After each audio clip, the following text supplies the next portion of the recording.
There comes a time. It takes a while, but in a few hours, a movie finishes. The credit, well, that begins to roll. And you feel something odd, something you never thought, if you never seen something creative before, like when you were a baby, could be possible. You start to miss these characters that are fictional. Sometimes to you, they are inspirational. Unlike what your ex had to offer, they offered you comfort. Why is this so? Within ourselves, we realize these characters are fictional, they're absolutely fake. But what they go through all the emotional heartbreaks, they go through all the trauma. They have their dreams, they have their aspirations that we relate to.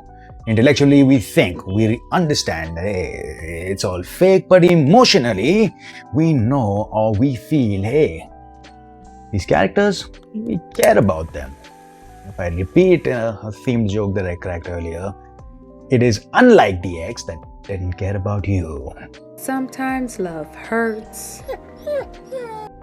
Over a 2-hour movie or a 10-hour TV show, you get to learn what they're afraid of, what they want, what they lost, how they behave under pressure, what makes them happy, their flaws, their values. And eventually they become extremely predictable to us. Well, not extremely, but quite predictable to us in the same way a real life individual becomes so. And you start thinking he wouldn't do that, which is where even a movie can shock you, saying he wouldn't do that. Just like in real life where you think, hey, that politician will never invade that country. Yeah, I'm kind of risking it all with this kind of, example. Parasocial relationships. Now, parasocial relationships are not just from the individual to a celebrity or an influencer. It can happen with a viewer to a fictional character like Tony Stark, a fictional character like Walter White, because these fictional characters set up a world and show themselves to you, make you part of their story by showing the story to you, and then forms a relation, forms some form of caring between the viewer to the fictional character. There is some form of intimacy that takes place. Don't do it. Don't do it. Don't do it. Do not do it. And like with your ex, if you're doing it, stop it. Get some help. sometimes you're not really attached to the character, you're attached to what the character represents.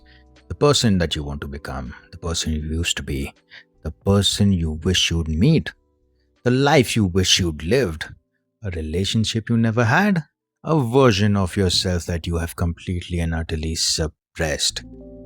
When someone says that, hey, I relate to this particular character, they might actually mean this character sort of makes me understand myself.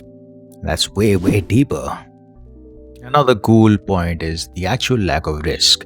In the real world, if we get close to someone, we are risking absolute heartbreak. A worldwide internal shake can occur if you pour too much of yourself in someone. That breaks you.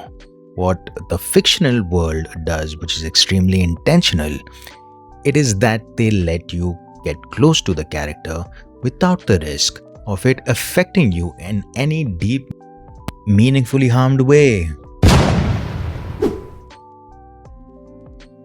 Now let's take a look at a character named Clementine from Eternal Sunshine of a Spotless Mind. This is played by Kate Winslet. She's an example of why memories can become a part of who we are, and that is how we relate to this character.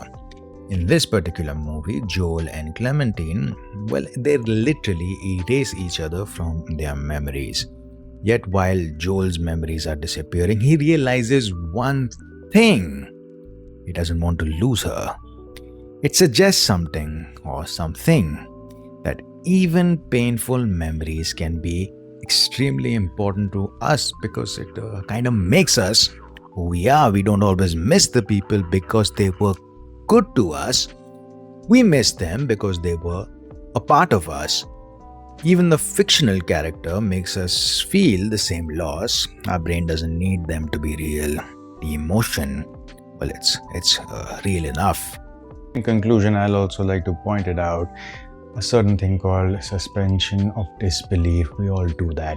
And when we do the suspension of disbelief, We let the emotions take over. Yes, we realize nothing's going to happen to us if we actually look at this and we let the emotions take over.